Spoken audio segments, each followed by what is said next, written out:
What's up mga kabakyard? Welcome back po kayo dito sa ating YouTube channel ang One Backyard. Like a Hellcat.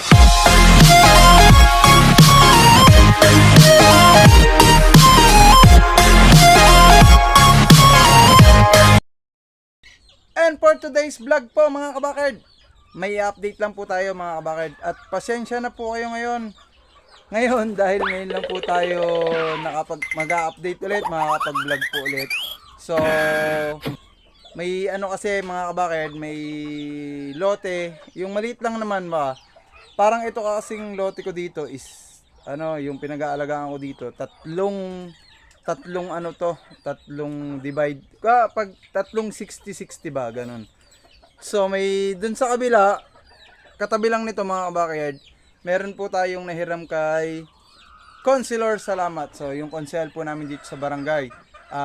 Shoutout kay Consel Celso Salamat. Salamat talaga sa area at isang sabi ko lang pinagkaloob naman niya sa akin. Sige daw, bakuran ko daw.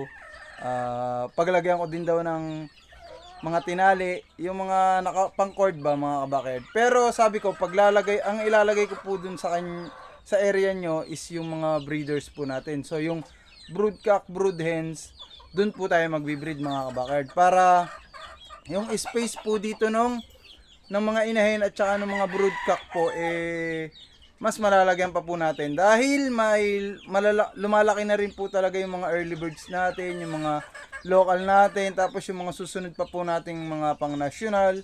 So update ko rin kayo mga kabakid, pakita ko lang po sa inyo ngayon kung gano'n na po karami ulit yung mga naka-cord dito at saka yung mga aspiring warriors po natin dito mga kabakid. So ano pang hinihintay nyo mga kabakid? Tara at sisilipin na po natin. So mga kabakid, doon ko muna kayo dadalhin sa kabilang area. So ito mga kabakid yung syempre yung pinto natin. So ito kita nyo mga kabakid, malapit lang naman kasi itong kabilang area na to mga kabakid, ito may mga tanim kasi ito sabi nga lang ni Maanyo, yung may-ari nito, kung hindi lang daw to nagamit, possible din daw pinahiram rin po daw niya sa atin tong area na to. So ito malit lang din naman po ito. Ganun lang din po naman yung kalaki yung nahiram natin. So ayun po yung kabila. So ito, yan. Tayo mga bakid. Ito mga bakid, yan. Napa-start na po natin kahapon pa tabas. So marami pang basura. Ano pa po? Tag dun. Pababakawdan na po. Ito na yung mga kinuwang urang ni Papi. So si Papi yung nagtabas nito. So hanggang dito siya sa pader na to. Yan. Ito. So ideal na rin mga kabakard. Maganda na rin po ito na tawag dito, breeding area natin mga kabakard. Kung sakaling yun nahiram natin, so dugsong na yung atin mga kabakard. Bubutas na lang sana tayo dun sa ating gilid para diretso na rito. So malay naman natin magkaloob din sa atin dahil syempre mabait naman tayo sa mga kapitbahay dito. So ito yung mga yero na ibaba ko dito. Meron pa po ako dun sa loob para dun sa kabila. Tapos ito naman, siguro kailangan cover din to, pero dyan ako maglalagay ng pinto, hindi na po dun sa may labas para mabilis lang ba yung paglabas ko dun sa kabila, papasok lang ako dito, yun na makakapag na tayo. So ito yan, simulan na rin namang sunugin para hindi masyado makalat. Yan, okay na din to mga kabakard. Medyo malilom dito dahil pader to mga kabakard. So covered to. Tatayuan din natin dito ng medyo maliit na yung pinagsabitan ko lahat ng mga battery cage. So bala ko dito mga kabakard, dito yun sa unahan. Tapos may cording dun ng mga 4. Tapos dito alpasan din po. Cording ng mga 4 na broodcock or 5. Tapos alpasan para hindi naman nalolosyang talaga yung mga inahin natin mga kabakard. So yun mga kabakard ito lang yung quick update natin dito sa maliit na area na ipinagkaloob sa atin. So balik na tayo dun sa sa Manukan. Yan. Aray. Ito nga pala ito yung pinakukuha kong kawayan. So 4 na ganyan yung pinakukuha ko. I-divide sa 3 putol para dun itayo na parang kagaya nito. Yan, parang kagaya nito mga kabakard. Yan pinaglalagyan natin. Yan. Kagaya niyan yung ilalagay natin dun para siguro mas maganda pa yung mag-itsura pagdating dun mga kabakard. Medyo malilom-lilom pa talaga dun mga kabakard. Parang baka nakakahiya kasi malapit sa may bahay dun kung paglalagyan din natin ng mga sisiw sa susunod na mga breeding. Pero tingnan din natin kung anong mangyayari. So update ko naman kayo mga kabakard dito sa sa ating mga naka-cord na. So yan So ito yung gold na init na mga kabakard tamo pa nga ako, magtitrim pa ako ng damo ng mga natin kasi humaba na. So ayan mga kabakard, lapit ko na lang kayo mga kabakard ng konti dito sa mga early birds natin. Yan, malalaki na rin naman Yan. Gold, Gilmore.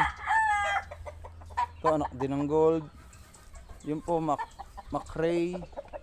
Yung ganda na rin mga kabakard So 4 pa lang yung naka-cord kasi nga wala akong mapaglagyan ng iba. Kaya kailangan matapos na yun para mailipat ko na yung mga broodcock na to at matalian ko na to ng mga early birds po. So ito pa yung early birds natin mga kabakard na nasa hardening. So yan. Early birds. Tsaka yun pa mga kabakard yung yan yung white gold natin. Early bird din po yan mga kabakard. Tapos syempre yung nandito sa range, mini range natin. Yan, early bird local yan mga kabakard natin. Yan, early bird local. Mainit na mga kabakard talaga. Kailangan. Yan yan. Early bird local, white gold. Yan, sweater, Thompson, tapos Gilmore. So dun lang naman umiikot yung natin mga kabakard, bloodlines natin. Yan mga kabakard So yan may ilang mga 2 months mga kabakard, pang cording na rin to mga kabakard. Madami na tayong marami tayong aspiring na rito, warriors. Tapos syempre yan, broodcock, yung pang white gold, yung McRae doon. 5 yung lilipat natin doon, tapos lahat ng inahin lilipat natin para mabakante lahat to. Itong mga to, yan, ma-occupy to. May naglilimlim pa nga dito ma-occupy natin lahat to, malalagyan natin ng mga early birds. So yan. Tapos ito mga kabakard, yung ating naband na local. So na pwede pang umabot if ever sa national, pero siguro hindi ko napapa-national to, local na lang ito mga kabakard. 3 Thompson. Yung isang Thompson white na yun mga kabakard, hindi ko yun napabandidan dahil hindi ko sure nung una kung lalaki. Maliit pa kasi. Ngayon, tignan nyo mga kabakard, lalaki pa talaga. So 5 sila. Yun, siguro yun, mababandidan ng national. Or pili pa rin ako dito yung gold kung pwede lang national pa rin. Pero alam ko pwede pa national itong 5 to Tingnan ko rin mga kabakard pag may budget paband, sige ayos lang. Ito, niwalay ko na mga kabakard, puro inahin na naman. Oh my God. Puro inahin. So yan, sino may gusto ng inahin, mag-mine kayo, inyo na to, pupuntahan nyo lang dito lahat. So yan, so meron pa tayo dito mga kabakard ito yung mga kabatch nun. Ito naman yung ipapaano natin. Siguro maliit sa national yung iba baka late born na yung iba dito mga kabakard Yan. So, mga gold din to. Bali, talagang madami pa rin yung ano. Yun, dito, may puti pa dito, mga puti. Hindi ko sure kung magiging lalaki pa yung isa. Pero yung possible yung dalawa, babae na. O, kaya, sineparate ko yung mga puti kasi gusto ko rin makapag parami ng puti. Yan. Tapos dito anak ng McRae, 3 babae din. Pero hen hatch, 3 babae din. Inyo na din yan. Mag ano lang kayo, magmahin lang kayo, inyo na. Yan. Pakita natin ha. Oh, disclaimer lang ha. Disclaimer, no chicks were harmed. Oh, ayan ha, no chicks were harmed the making. Oh, ayan oh. Ang bakay do, 3 yan, 3 pang ano yan. 3 tag dito, 3 Gilmore. McRae pala, McRae. Tapos, syempre, ano, inahin pa din. Yan, mga bakit, ano nga eh, tuntua nga yung mga kapitbahay natin dito. Pinibigyan natin sila ng ganyan. Kung anong gustuin nila, alagaan or, alam nyo na yun, mga bakit. So, ito mga possible na madala ko na rin doon sa kabila pag naayos na yon. At ito ay mga future brood hens po natin. So magpapalit na rin po tayo ng ibang mga gold. So ayan oh, gold din yan. Ganda ng kulay niya mga kabakard oh. Yan. Gold tsaka Gilmore po, Gilmore. Yan. So yun mga kabakard, yung update natin dito. Thank you. And that's it po mga kabakard. Yun ha. Nag-quick ano lang po tayo, quick update lang po tayo dahil wala po tayong mga content ng mga nakaraan. So ito na lang muna. By next day po, mga Thursday or Friday, magko-content po tayo. Yun po ulit na natutunan po natin sa seminar ni